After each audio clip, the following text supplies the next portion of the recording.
commencé, le mois certes tire à sa fin, mais nous avons commencé un sujet sur le témoignage. On a encore beaucoup à dire là-dessus. Des témoignages. Je rends témoignage.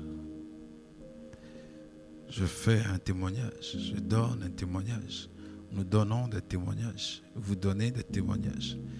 Et tout le monde témoigne de quelque chose, d'une expérience, de quelque chose. Chacun témoigne. On témoigne à la maison, on témoigne à l'église, on témoigne devant les frères, on témoigne dès qu'on peut.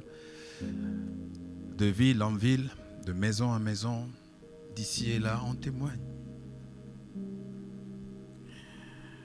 Je prie le Seigneur Jésus-Christ qu'à la fin de ce mois, nous fassions vraiment la différence et que nous sachions quand nous sommes en train de témoigner ou pas et que nous nous qualifions nous-mêmes si nous sommes des témoins aussi ou pas, aussi bien devant le Seigneur, aussi bien devant les hommes.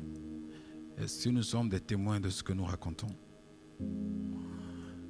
Et je vous ai dit vendredi, ne faites pas genre j'ai envoyé comme j'ai reçu.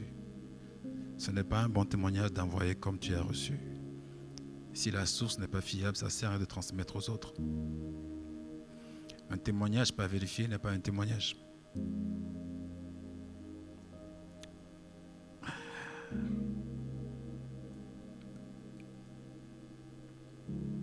Nous branchons tous d'une certaine façon. Nous passons nos journées à parler et dans nos paroles, nous essayons d'énumérer certaines choses que nous appelons des témoignages. Je ne peux que m'étonner de la simplicité de l'évangile par moments. Jésus est venu simplifier les choses. Il n'est pas venu compliquer les choses.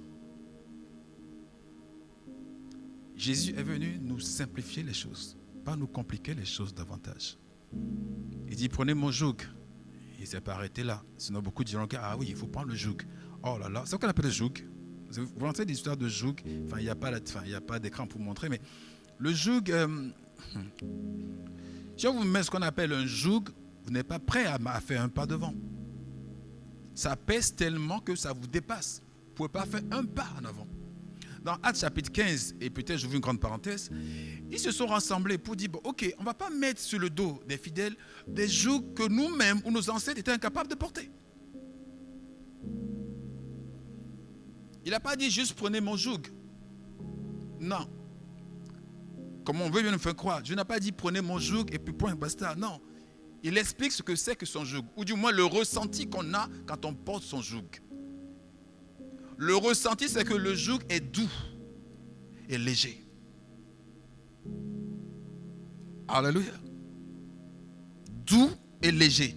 Il y a de la douceur et de la légèreté dans le joug du Seigneur. Et quel Seigneur je parle? De Jésus-Christ. Je parle de rien d'autre. Il y a une douceur et une légèreté dans le joug du Seigneur. Quand tu le portes et il n'y a pas de légèreté, tu ne peux pas courir. Tu ne peux pas avancer. Quand tu le portes et il n'y a pas de douceur, tu n'es pas rempli de miséricorde. Le joug du Seigneur que vous devez porter tous, c'est doux et léger. Et ce n'est pas moi qui le qualifie. Dans toutes vos Bibles, il est écrit comme ça. Alléluia. Je suis émerveillé de la simplicité de l'évangile. Comme m'a fait croire qu'il faut vraiment faire la croix et la bannière pour avoir le Saint-Esprit. Jusqu'à ce que Dieu me dise, mais j'ai plus envie de te donner l'Esprit que toi tu as envie de le recevoir. Il dit seulement, venez vous qui avez soif. Il n'a pas dit faites la ronde, faites la queue, attends ton tour. Si tu as soif, viens, l'eau est déjà servie, la table est déjà faite. Tu as soif, viens et bois. Il n'y a pas autre chose. Tu désires cet esprit, viens et reçois. Il est mandaté, écrit nulle part qu'il faut que tu sois déjà baptisé d'eau, ou qu'il faut que tu jeûnes pendant cet temps. Il faut alors que tu fasses tel cours, 3 ans dans l'évangile, enfin 3 ans dans le Seigneur d'abord, il n'y a pas ces prérogatives-là, il n'y a pas. C'est les hommes qui mettent ça, il n'y a pas ça dans le Seigneur. Il dit, venez, quiconque a soif. Pas quiconque a déjà écouté mon enseignement. Pas quiconque, non, quiconque. Le principe, c'est quiconque a soif. Venons juste à la simplicité de la chose. Quiconque a soif. Tant que tu n'as pas soif, tu n'es pas légitime. Tant que tu n'as pas soif, tu n'es pas, comment on dit, tu n'as pas le droit. Le prix, c'est que est-ce que tu as soif ou pas? Si tu as soif, viens et bois de l'eau. Il dit quiconque a soif, qu'il vienne et qu'il boive.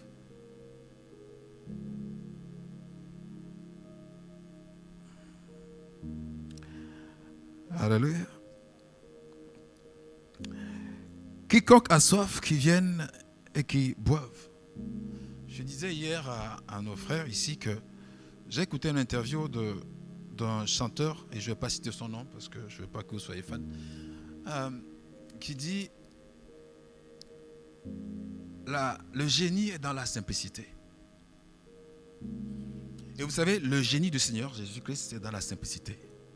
Il fait les choses simples. Alléluia. Il fait les choses simples. Soyez simples. Alléluia. Quand vous ne voulez pas parler, dis je ne veux pas parler.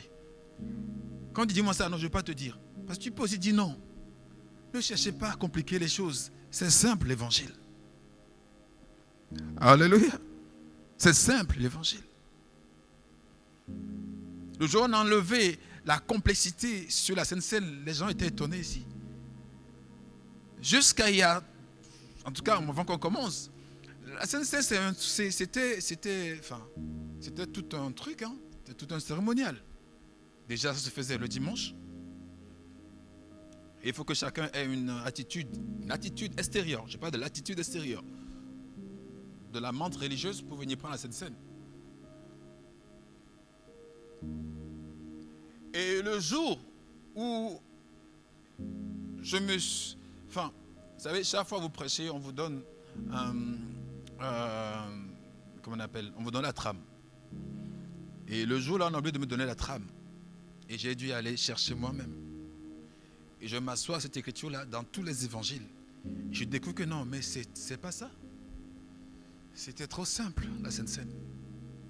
Jésus a simplifié le rapprochement de l'homme. En fait, l'ancien évangile, ou bien l'ancien message que nous avons du Seigneur, c'est comment l'homme s'approche de Dieu. C'était ça. C'est ce que l'homme fait pour s'approcher de Dieu. Mais là où je suis maintenant, depuis au moins 2024 ans, c'est comment Dieu s'approche de l'humanité qui compte. Nous, on a essayé de nous approcher de lui, ça n'a jamais marché. Et il est venu jusqu'à vous. Le royaume de Dieu est venu jusqu'à vous. Vous n'avez rien fait pour qu'il vienne. Il est venu jusqu'à vous. Il dit, ils sont en train de manger. Ils étaient en train de manger. C'est pas là-bas, ils mangeaient peut-être autre chose, mais vous imaginez, vous mangez votre riz au gras et votre poisson et viande, pour ceux qui aiment la viande et le poisson. Et vous êtes en train de manger, et puis à un moment donné, le Seigneur a pris le pain. À un moment donné, le Seigneur a pris le pain. Et il le rompit, et il ne fait pas une prière de 10 minutes. Non. Vous lisez la prière qu'il fait, c'est peut-être 15 secondes. Prenez et mangez. Je suis mon corps un peu pour vous. Et après ça, ils ont fait quoi? Ils ont continué encore à manger. Et il dit après le souper maintenant, il prend la coupe et il fait pareil. Au fait, ils sont en train de manger, au moment où il s'arrête, il prend le pain, continue, au moment où il s'arrête, il prend aussi le sang. Simple. Simple. Et vous savez quoi? C'était pas le matin, c'était le soir. Le souper, hein, dîner du soir, c'est le soir. Je me rappelle ce premier jour, je suis monté sur l'autel pour dire ça. L'évangile est tellement simple. Si je le dis que d'un côté, du coup mon témoignage est faux. Je le dis de tous les côtés. Je le parle ainsi aussi pour la dîme. Vous savez que si vous venez ici, l'accord n'est pas pour la dîme. Vous donnez, c'est bien, vous ne donnez pas, ok. Et vous donnez ce que vous voulez donner, selon votre prospérité. Personne ne vous engage à donner quelque chose ici. On est d'accord? Donc l'évangile est cohérent partout. Ce n'est pas que dans le sens là où je le dis dans tous les sens que l'évangile prêche. Sur tous les sujets. Il n'y a pas de menace. On ne vient pas à Dieu parce qu'on est menacé. C'est l'amour de Dieu qui nous presse à s'approcher de lui. Il n'y a rien qui est fait de façon rigide dans le Seigneur. Non. Non. Il dit, nous recevons de lui, Jean chapitre 1, nous recevons de lui grâce pour grâce et plénitude. Nous recevons de lui grâce pour grâce et plénitude.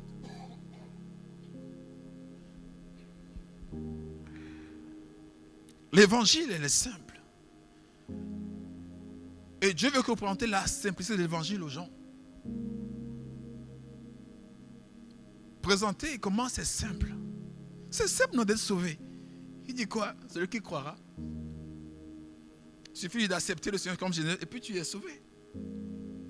Qu'est-ce qui est aussi simple que ça? C'est simple. Alléluia. Au fait, en gros, dans le Seigneur, ce que tu ne désires pas, tu ne le mérites pas. Le Saint-Esprit n'arrive pas par accident sur la vie de quelqu'un. Jamais par accident. Il arrive parce qu'on le désire. C'est une personne. Il a des émotions. Donc si tu le désires, il arrive. Tu ne le désires pas, il n'arrive pas. La seule chose que tu fais, c'est je désire ou je ne désire pas. Pose-toi la bonne question. Est-ce que j'ai envie? Est-ce que je désire ou pas? Alléluia. Ces gens ne désirent pas marcher avec Dieu. Tu les forces. Ils te craignent toi plus que Dieu. Et là, c'est pire. C'est une idolâtrie. Alléluia. La simplicité de l'évangile. De comprendre que la foi était titanesque à une époque, à un moment donné. À une époque, la foi était tellement... C'est comme une montagne qu'il faut grimper. On prêche la foi, les gens se sentent incapables d'avoir la foi. Et on voit les chrétiens qui prennent les documents de nos développements personnels pour aboutir à la foi. La foi est spirituelle. La foi, ce n'est pas un mécanisme. La foi est spirituelle. Elle est engendrée par la parole spirituelle. Ce que vous entendez, la foi vient de ce que l'on entend de la parole de Dieu, n'est-ce pas? Et la parole de Dieu est esprit. Donc la foi, c'est une production spirituelle. Ce n'est pas par la force de telles choses que tu auras la foi. Alléluia.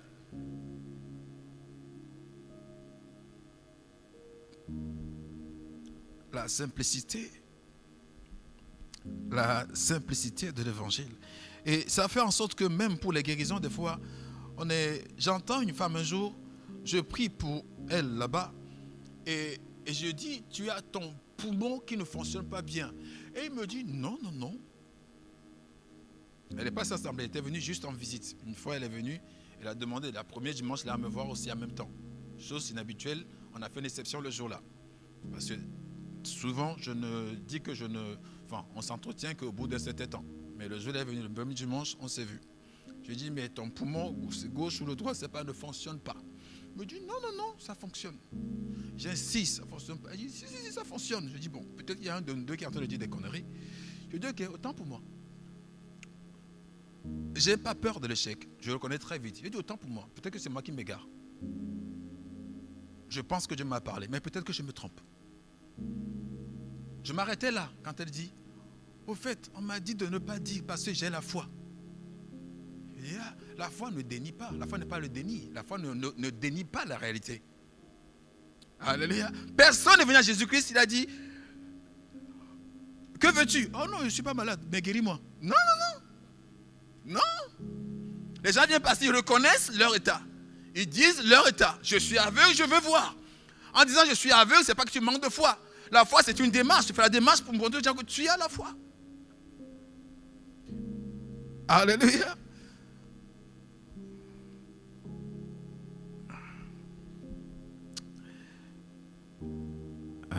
Que Dieu nous bénisse au nom de Jésus-Christ.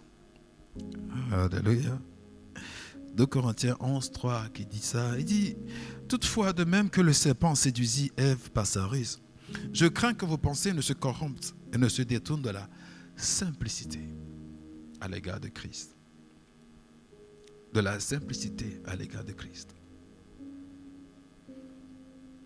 De la simplicité à l'égard de Christ.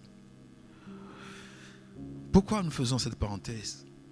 Quand vous venez témoigner et que vous ne témoignez pas de Jésus, vous n'êtes pas dans ce qu'on appelle témoignage.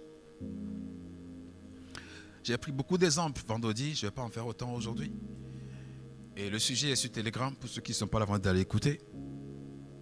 Mais quand tu viens au témoignage, où tu parles témoignage, tu parles de ton témoignage ou d'un témoignage quelconque, et on entend plus toi que le Seigneur Jésus, ce n'est pas un témoignage.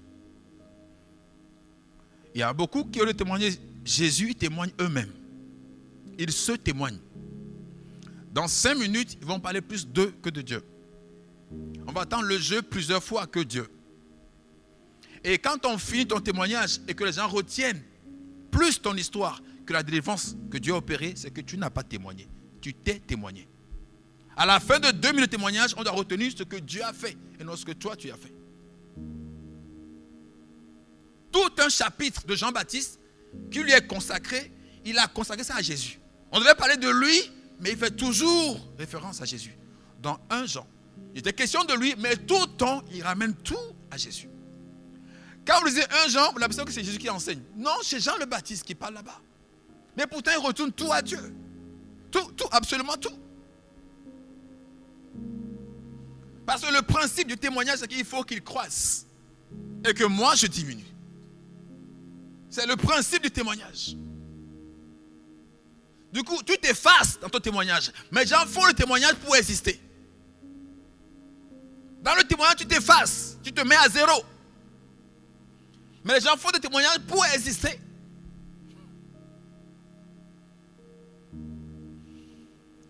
J'étais paralysé, je viens au Seigneur, j'ai prié, ça a duré 2 ans, mais finalement j'ai la guérison. Car le Seigneur est fidèle. Ok, on a entendu le jeu là 2 fois. Seigneur, 3 fois, 4 fois dans ton message. Mais il y a les gens, le jeu, ah vous savez, j'ai fait. Puis il faut dire que bon, finalement, c'est quoi la suite? Dieu m'a guéri. Hey, come on, sit down. Témoignage, c'est que tu viens élever le Seigneur. Pas élever toi. Et dis que combien de fois tu as prié, combien de fois. Non, c'est pas ça. C'est combien de fois Dieu t'a fait grâce. C'est ça le témoignage. Alléluia. J'insiste, tu témoignes de ce que tu as expérimenté, pas des choses que les autres t'ont racontées. Quand tu ne l'as pas vécu, ce n'est pas un témoignage. C'est ni plus ni moins que du ragot. Parce qu'il n'y a pas de fondement réel à ce que tu racontes. Un témoignage, c'est du vécu. Il dit les choses que Dieu nous a annoncées, que nous avons entendues de nos propres oreilles, 1 Jean 1:1, que nous avons vues de nos propres yeux, que nos mains ont touché. Ce sont de telles choses que nous racontons, que nous témoignons. Alléluia. Tu vois, si on dit qu'un pasteur a guéri quelqu'un qui est mort à la vie, ça tu pars, tu envoies, envoyé comme reçu. Ça, tu sais de quoi tu te mêles? Parce que si l'opération est fake, tu es complotiste. Si l'opération est fake, tu es dedans aussi. C'est toi qui partages la mauvaise nouvelle comme la bonne nouvelle.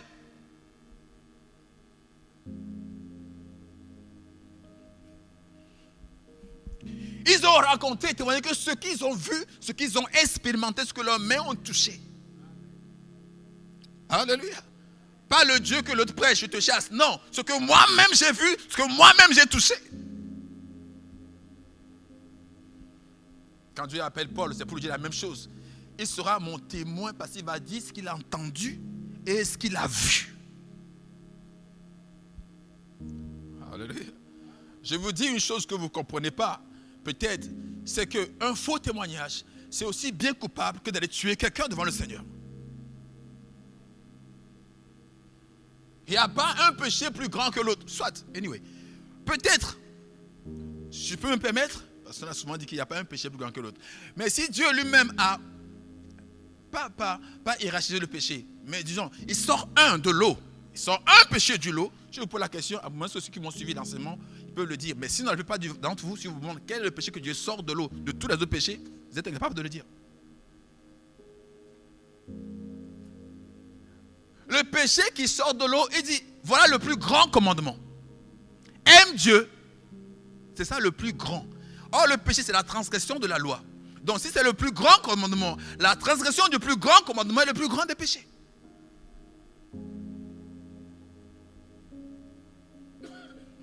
Il dit, voici le plus grand des commandements. Aime Dieu. Et vous tous qui êtes là, vous n'aimez pas Dieu de tout votre cœur comme cela se doit. Même si vous ne dites pas Amen. Vous tous. Et vous êtes donc fautifs du plus grand des commandements.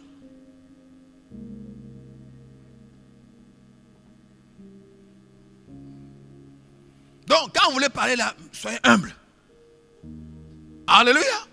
Vous n'êtes pas plus que les autres. Il dit le plus grand des commandements, c'est aime Dieu de tout ton cœur, de toute ton âme, de toute ta force. Alléluia. C'est ça. Il y en a qui le fait, hein, vous savez. C'est ça le plus grand. Donc s'il a hiérarchisé la loi en disant qu'un commandement est plus grand que l'autre, ça veut dire que la transgression de ce commandement la représente aussi la plus grande des transgressions. On est d'accord, non? On parle français tous. Bien. Pas besoin de bac plus 10 pour comprendre ça. Amen.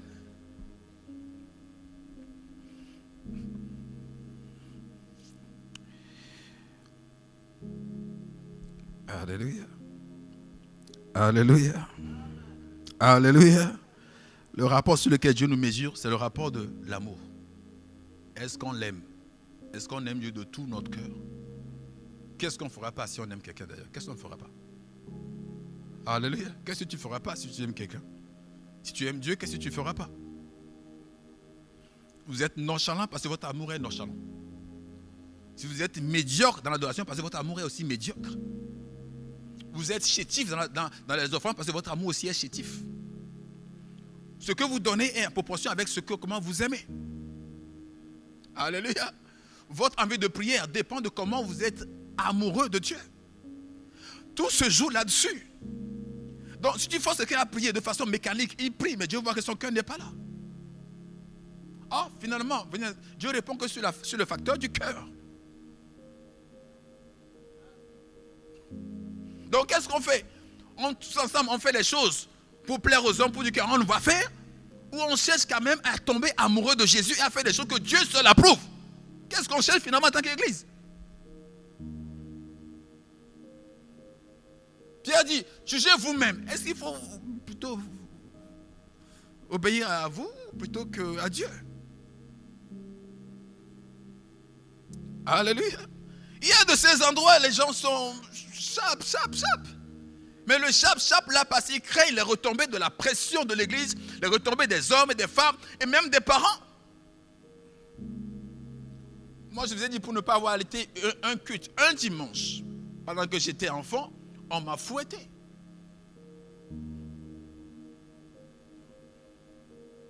Deux gaillards m'ont pris, les pieds en l'air, les bras en l'air. Et on a pris ce qu'on appelle la peau de cheval, qui est un peu le fouet, pour ne pas avoir été à l'église. Donc je vous dis qu'après ça, je n'ai pas raté aucun culte. Mais il est où l'amour de Dieu dans cette histoire? Tu le fais par peur de punition, par peur de la pression, par peur de représailles. Il n'y a pas d'amour dedans.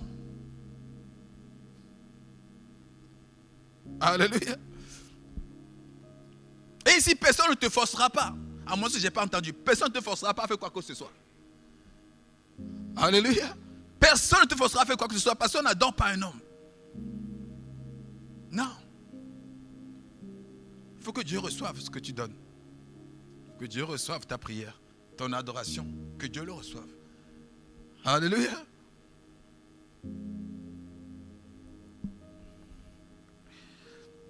Actes 22, verset 15. Le Seigneur envoie Ananias parler à Paul. Et lui dit quoi? Car tu seras son témoin, en parlant de Dieu, devant les hommes, de ce que tu as vu. Oh, come on, I like Jesus. Je ne peux pas me permettre de dire quelque chose que Dieu ne m'a pas dit. Alléluia. L'évangile que j'annonce, c'est ce que Dieu m'a dit d'annoncer. Et je m'arrête là. Je ne vais pas en dehors de ce qui est recommandé, ce qui est recommandable. Ne t'envoie pas toi-même si Dieu ne t'a pas envoyé. Alléluia. T'envoie pas toi-même si Dieu ne t'a pas envoyé. Va faire l'annonce de ce que tu as vu et entendu. Écoutez bien, l'annonce, pas l'interprétation. L'annonce, tu annonces. Tu n'interprètes pas. Tu annonces.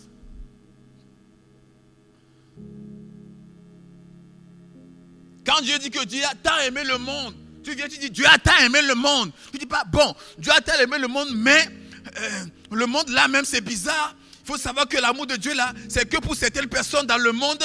Non, annonce Dieu a tant aimé le monde. Faut stop. Le reste c'est de toi-même. C'est ta propre justice. Laisse Dieu faire, il connaît les hommes qu'il a créés mieux que toi. Il les connaît mieux que toi. Annonce aux hommes que Dieu les aime. Faut stop. Alléluia.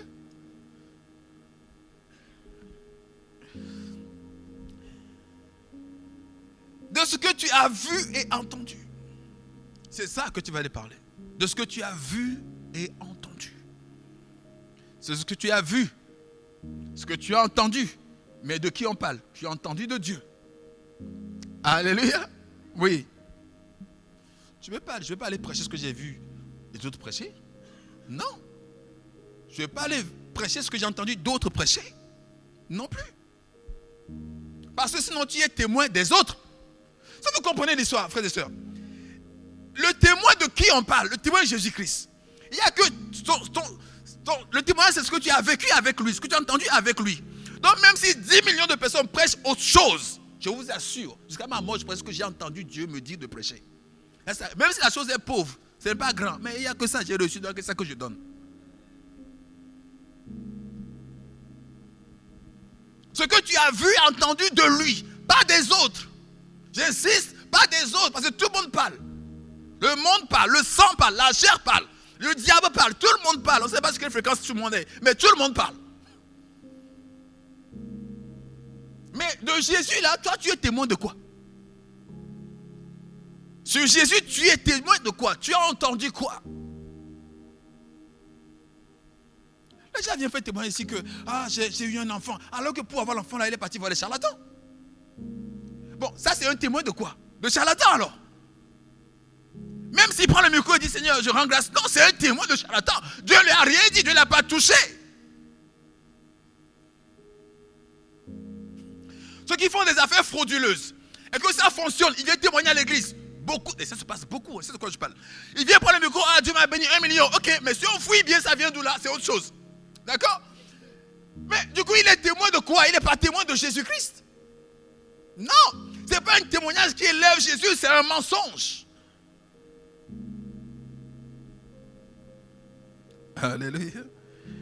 Alléluia.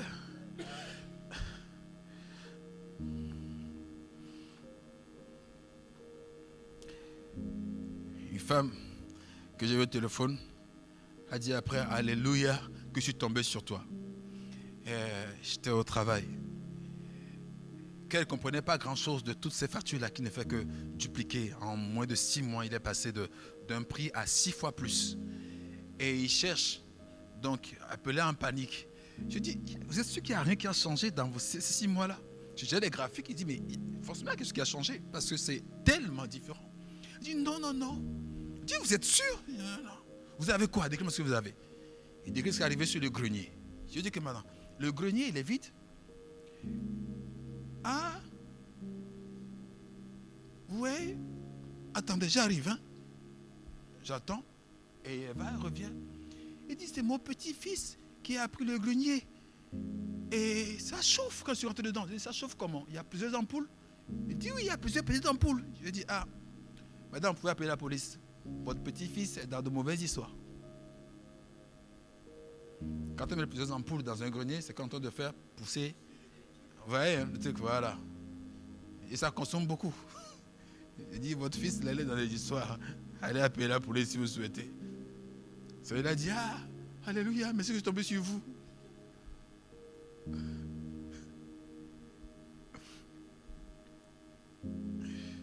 Ce que tu n'as pas vu, témoigne pas, frères et sœurs. Si vous voulez que le monde religieux se transforme en corps du Christ, que vous n'avez pas vu, ne témoignez pas. Aussi bien dans votre vie personnelle que dans votre adoration. Venez pas dire Dieu m'a dit quand Dieu vous a jamais dit quoi que ce soit.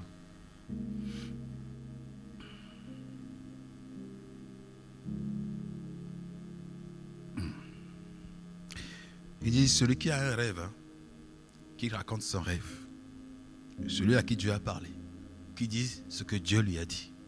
Ne mélangeons pas la paille et le froment. J'ai fait un rêve, ça se dit. Alléluia. Bon, parce qu'il y a des chrétiens qui dépassent Joseph, qui dépassent Daniel. Les tout cumulés, ils les dépassent les deux. Parce que eux, presque leur rêve, c'est Dieu qui leur parle. Ah, Dieu m'a parlé, Dieu m'a parlé. Tu es sur quel modèle, toi, dans la Bible? Je ne vois pas ça. À quel moment toi-même tu rêves? Tous tes rêves là, dès qu'il y a un frère dedans, c'est Dieu qui t'a montré. Heureusement qu'on ne gère pas une église en fonction des rêves. On ne gère pas une assemblée en fonction des rêves. En fonction, quelqu'un dit, j'ai rêvé, Dieu lui il est écrit. Toi tu as rêvé, moi j'ai lu. C'est pas la même chose. Et en tes rêves, est-ce que moi je lis? Ce qui est plus fiable, c'est ce que je lis. Alléluia. C'est écrit depuis avant même que tu sois né. Tu vois? Voilà, ça a plus de consistance que toi. Dans ton rêve que j'ai entendu. Mais je préfère ce que je lis. Alléluia.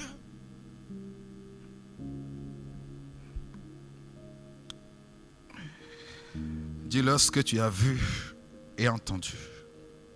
Nous allons voir une dernière, un quatrième exemple. On a vu 3 exemples depuis là ce mois. Un quatrième qui se passe dans Marc chapitre 5. Vous connaissez sans doute l'histoire, qu'on ne va pas relire toute l'histoire de 1 à 20.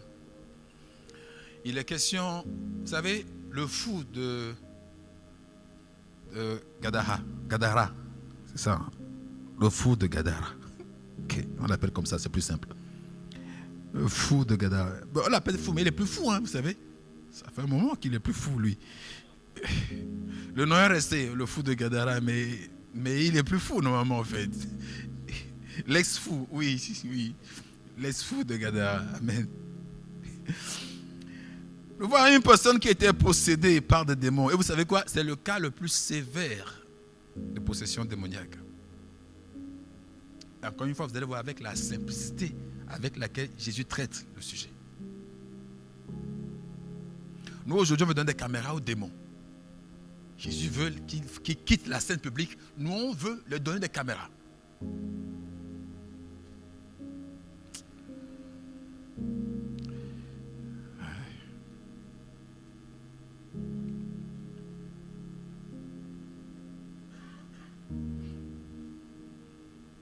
Qui es-tu? Tu viens d'où? Tu fais quoi? Depuis quand tu es là? Tu lui veux quoi? On sait ce qu'il lui veut, non? Tu es détruit et égorgé. On sait déjà ce qu'il lui veut.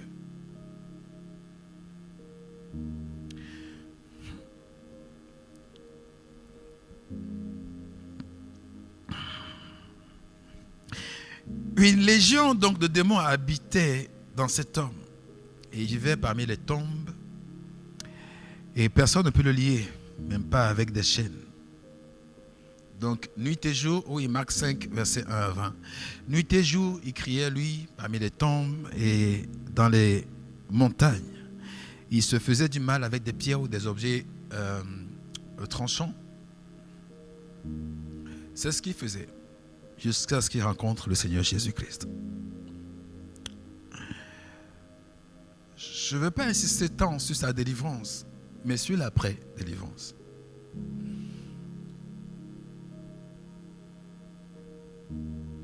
Quand il a été délivré, il a demandé au Seigneur à ce qu'il le rejoigne. Il rejoint sa troupe qui le suit partout. Vous savez qu'il était au nombre de 2000, les porcs là, les pourceaux qui sont précipités du haut de la falaise, c'était près de 2000. Donc imaginez que, parce que le démon a besoin au moins d'un corps. Donc il y en a pour 2000 corps. Et les 2000 corps ont tous été remplis. Imaginez combien de démons étaient dans cette... Des 2000 corps de porcs étaient remplis. Et puis les gens disent, ah oui, c'est pour ça qu'on ne mange pas les porcs. Je vous assure que tous ces porcs-là ont péri depuis longtemps. Les 2000 ont péri depuis longtemps. Il n'y en a pas un qui reste sur la terre maintenant.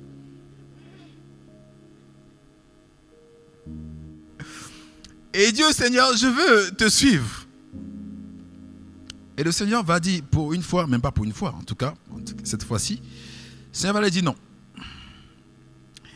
Seigneur va lui dire, non, ne me suis pas.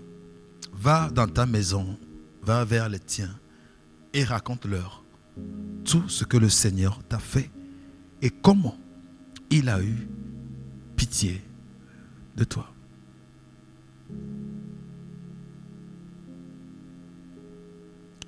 Va dans ta maison, va vers les tiens et raconte-leur tout ce que le Seigneur t'a fait et comment il a eu pitié de toi. Sans suivre Jésus physiquement dans la troupe des disciples, il est engagé dans l'œuvre. J'ai dit ici vendredi, on a bien développé, évangéliser ce n'est pas témoigner. Témoigner ce n'est pas évangéliser. Et que le témoignage peut converger comme ça peut diverger. Ce n'est pas la qualité de témoignage qui est remise en question, mais c'est plutôt devant qui on le dit.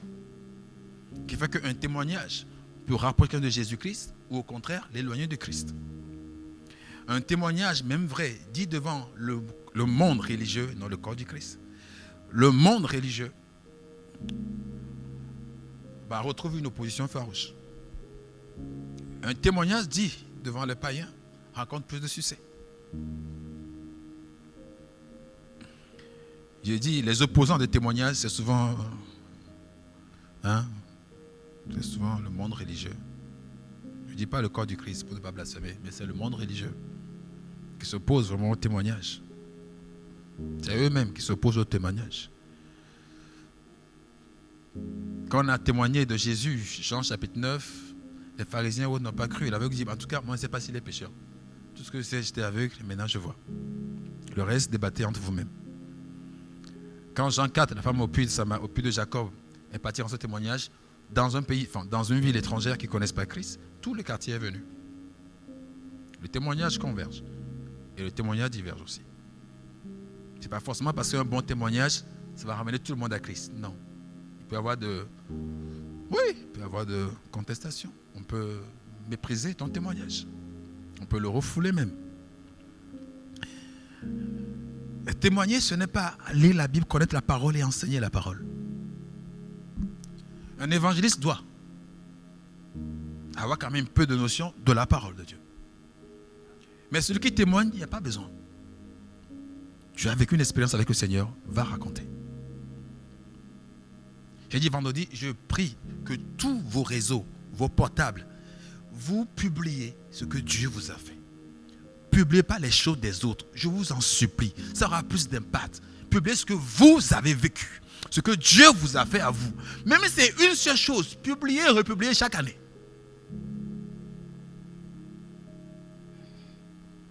Vous faites trop suivre les news des autres. Vous n'avez pas de news. Il ne fait rien dans vos propres vies. Transférez comme reçu. Mais toi, tu as reçu quoi toi-même? Toi, tu as vécu quoi avec Dieu toi-même?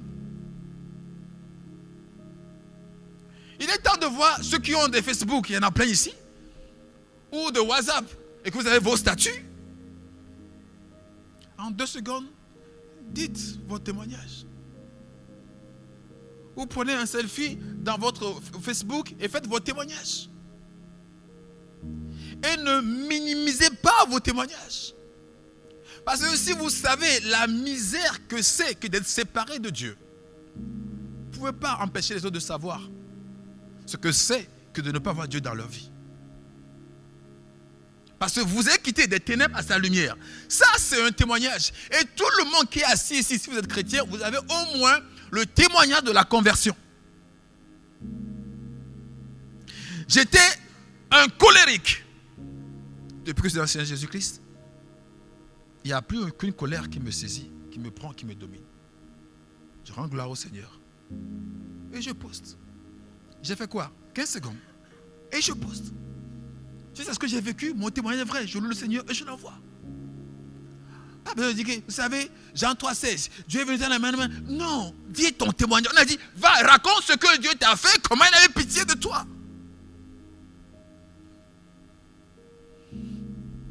Jean 3,16 et 1 Pierre et tous les autres là, c'est pour ceux qui sont évangélisés, ceux qui veulent évangéliser. C'est encore autre chose, c'est encore notre domaine. Mais la première étape, c'est déjà témoigner. Tout le monde qui est converti a un témoignage, sinon il n'est pas converti.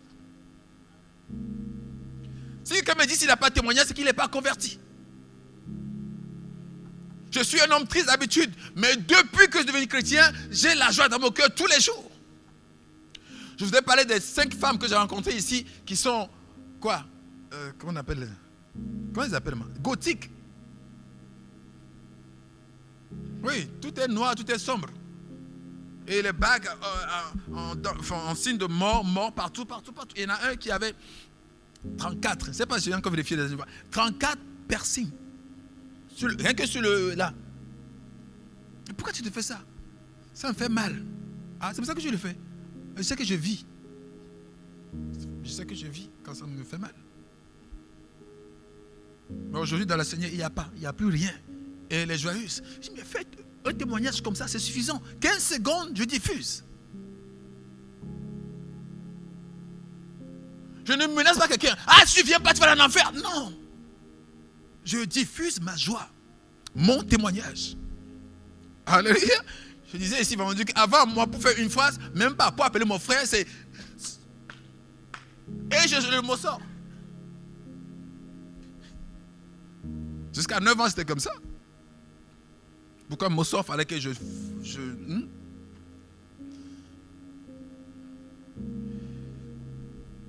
Et c'est en commençant à lire la Bible que c'est parti tout seul. Ton témoignage, ça a plus d'effet que beaucoup de versets. D'ailleurs, tes versets ont zéro impact si tu n'as aucun témoignage. Tu ne veux pas aller prêcher quelque chose que tu ne connais pas. Jésus sauve, il t'a sauvé. Et puis là, tu réfléchis. Ouais, on peut dire ça, de toute façon. Non, on ne peut pas dire ça. Si c'est concret, c'est concret. Alléluia. Ton témoignage raconte ce que Jésus t'a fait. C'est aussi simple que ça.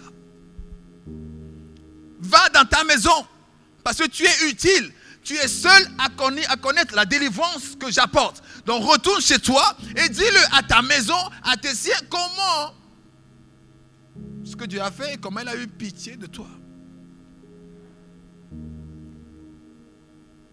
Alléluia. Vous savez, merci Saint-Esprit. Il veut que je m'attarde sur la deuxième phrase. Et comment il a eu pitié de toi. Beaucoup rendent témoignage de Dieu. Ils rendent témoignage, mais ils s'exaltent dans le témoignage. Alors que si tu insistes que ton témoignage est dû du fait que Dieu a eu pitié de toi, tu t'abaisses. Il a eu pitié de toi, ne pas dire que tu le mérites. Or, beaucoup font des témoignages comme quoi ils le méritent. Vous voyez la différence que là où je viens aller? Beaucoup font des témoignages comme quoi ils le méritent. Parce que j'ai fait ça, parce que j'ai fait ça, parce que j'ai fait ça, Dieu a fait ça. Du coup, toute la gloire n'est pas à Dieu. Elle est partagée. Il y a une partie à toi, une partie à Dieu. Or, il dit, ma gloire, je ne le partagerai avec personne. Même pas toi. Vous pouvez faire comme si vous êtes d'accord et souriez. Et comme il a eu pitié de toi, Dieu fait ces choses par compassion. Pas parce que tu le mérites. Tu peux avoir donné 10 millions à l'église dans le monde entier. Tu es toujours non méritant. Alléluia. Tu peux avoir jeûné 40 ans ou 40 jours toute ta vie. Tu es toujours non méritant.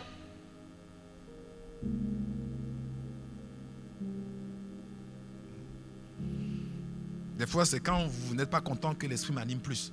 Je ne sais pas s'il faut choisir ça, mais ça dit, dis ce que le Seigneur t'a fait, mais dis comment il a eu pitié de toi. T'arrêtes pas à suivre ce qu'il a fait et dis que parce que j'ai couru le rencontrer, parce qu'il a fait quelque chose, il a couru rencontrer le Seigneur Jésus. Mais il ne mentionne pas ça. Dis pas ce que toi tu as fait. Non, dis tout ce que le Seigneur, come on, la chose est singulière. Dis ce que le Seigneur, parce que nous avons fait, toi et le Seigneur. Non, ce que le Seigneur seul a fait pour toi. Et comment il a eu pitié de toi. Ce n'est pas de ton fait. Il n'y a rien que tu aies fait qui a attiré sa pitié. Il a pitié de toi tout court parce que tu es faible.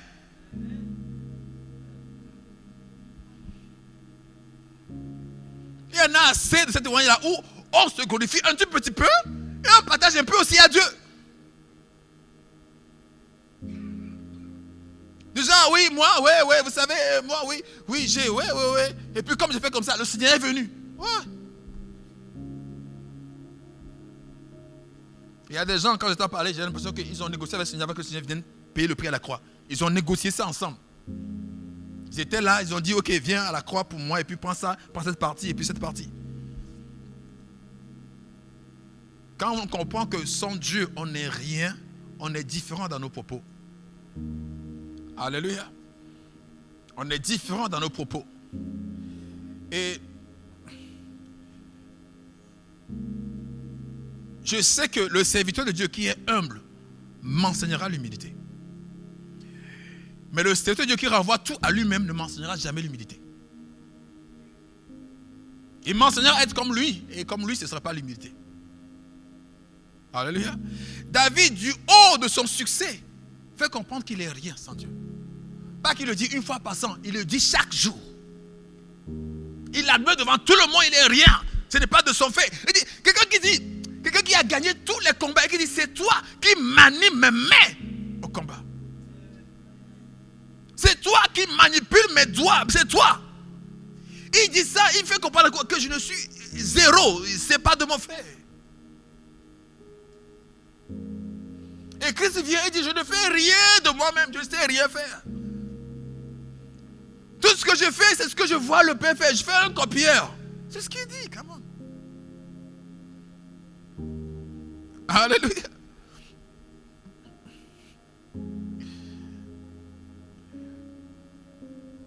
Quand j'écoute des serviteurs parler et qu'ils ne rendent pas gloire au Seigneur, très vite je me déconnecte. J'ai 2, 3 que je suis. Mais au départ, j'ai testé beaucoup. Mais quand dans une prédication, tu ne rends pas gloire à Dieu, c'est toi, j'éteins. Parce qu'on m'a envoyé prêcher Jésus. Je veux des gens qui exaltent aussi Jésus. Qui n'exaltent pas leur performance à eux, mais Jésus, la performance de Jésus. Alléluia.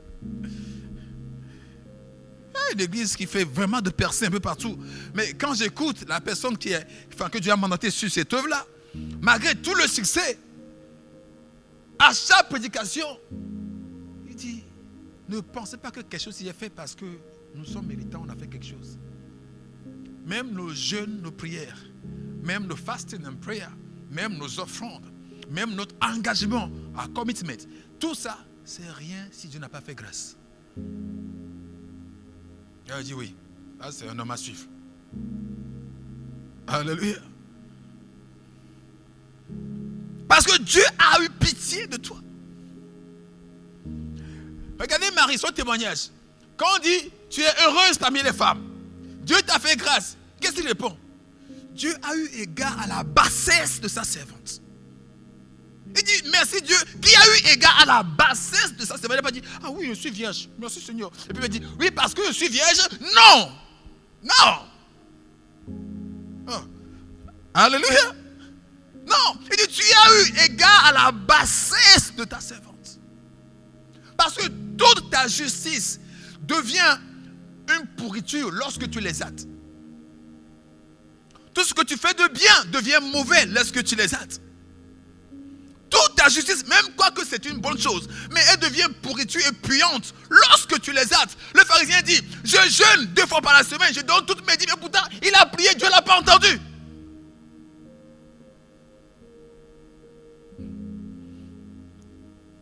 Le témoignage, vous le rendez à Dieu.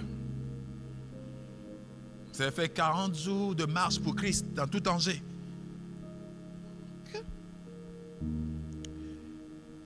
Et puis après, vous avez reçu un don de guérison. Il vous dit, ah oui, je remercie Dieu pour mon don de guérison. Il n'y a pas ça, ton don de guérison. J'ai dit ça, j'ai mon don de guérison. J'ai mon don de machin, Ton don, tu l'as acheté où? Bref. Et tu dis maintenant, j'ai fait 40 jours de marche. Dieu m'a donné le don de... Et du coup, toi, tu l'as plus reçu gratuitement. Ce que je dis, du coup, à ces gens-là, c'est que tu l'as plus reçu gratuitement. Puisque tu as marché 40 jours. Et que selon toi, c'est ta marche qui a fait que tu l'as reçu. C'est surtout ça la compréhension. C'est ta marche qui a fait que tu l'as reçu. Donc, vous aussi marchez si je ne vous donne pas.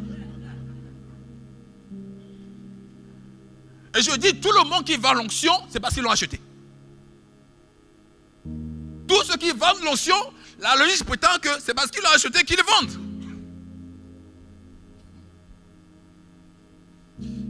Alléluia. Alléluia. Tu peux avoir réellement jeûné 40 ans ou 40 jours et que tu as rencontré le Seigneur Jésus-Christ, mais jamais dans ta compréhension d'enfant de Dieu, tu vas admettre que c'est à cause de ça que Dieu t'a visité. Parce que la personne même qui te donne la semence pour semer, c'est toujours lui. C'est lui encore qui est au départ même de la semence que tu poses.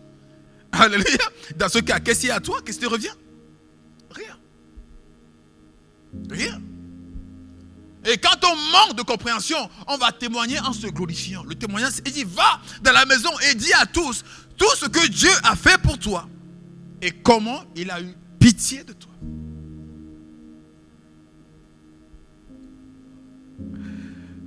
Alléluia. Alléluia. Alléluia. Peut-être ton prochain témoignage attend ça. Que tu reconnaisses que c'est Dieu qui est au contrôle de tout.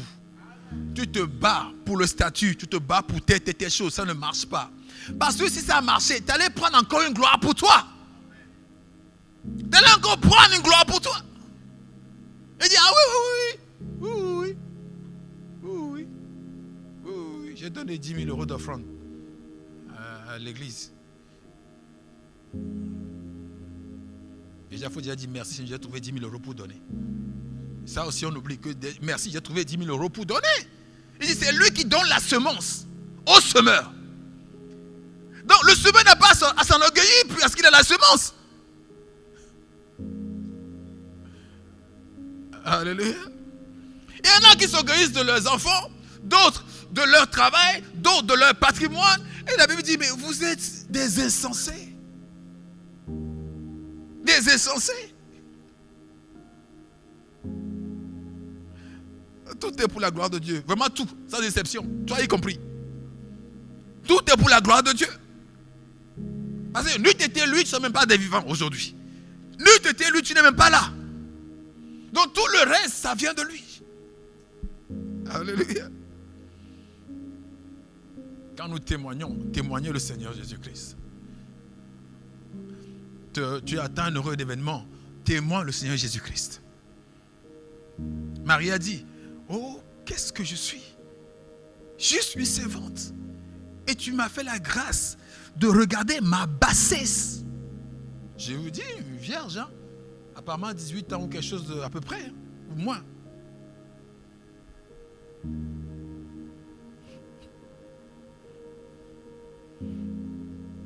Vous là, ici dans le peuple présent, on n'a même pas de vierges. Mais il suffit de mettre quelques maquillages là et puis on est en haut.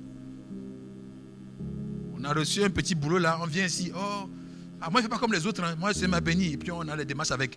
Mais c'est...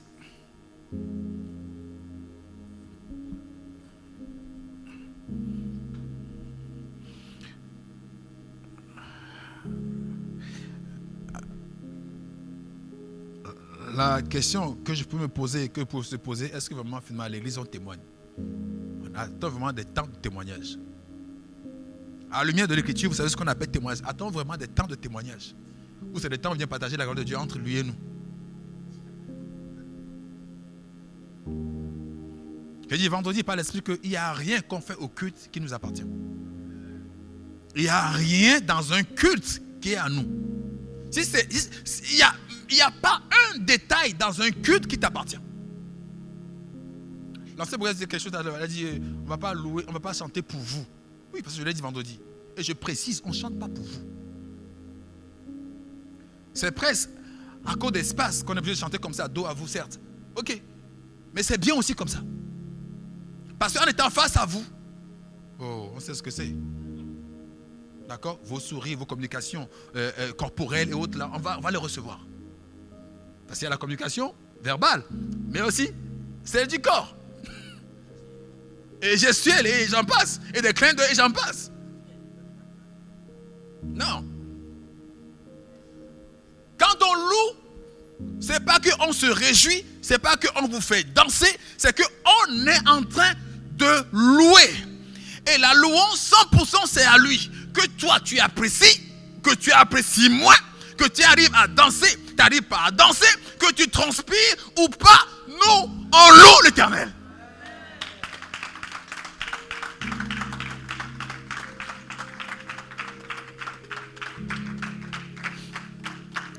Alléluia. Et on n'est pas distrait. À la fin de quelqu'un vient dire, ah, prophète, tu sais quoi, aujourd'hui, la louange, là, j'ai pas transpiré. Il dit, c'est pas pour toi. Ce n'était pas pour toi. Je lui ai dit ça tout de suite. Ce n'était pas pour toi.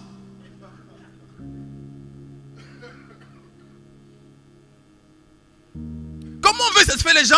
On amène Dombolo à l'église. On amène tout le reste parce qu'on veut satisfaire les gens. Donc la louange, en gros, c'est pour les humains. Les témoignages, on partage ça entre Dieu et nous. La parole, c'est 100% Dieu. Mais c'est quoi ça? Tout le culte de A à Z, si tu prends quelque chose, tu n'as pas fait le culte. Il dit, offrez par l'esprit un culte raisonnable. Par l'esprit un culte. Donc quand tu l'offres par l'esprit, tout est à Dieu. Dès que tu entres, tout est à Dieu. Et tu ne prends rien. Quand tu offres, tu ne prends rien ce que tu offres à Dieu.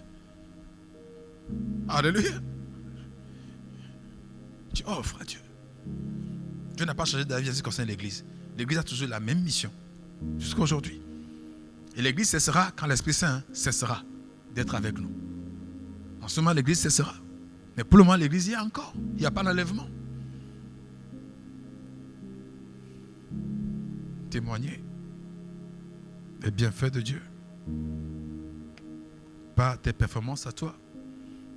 Ce que tu as vu, ce que tu as entendu, ce que Dieu a fait pour toi, comment il a eu pitié pour toi, va et raconte ces choses-là. Que Dieu vous bénisse. Au nom de Jésus-Christ.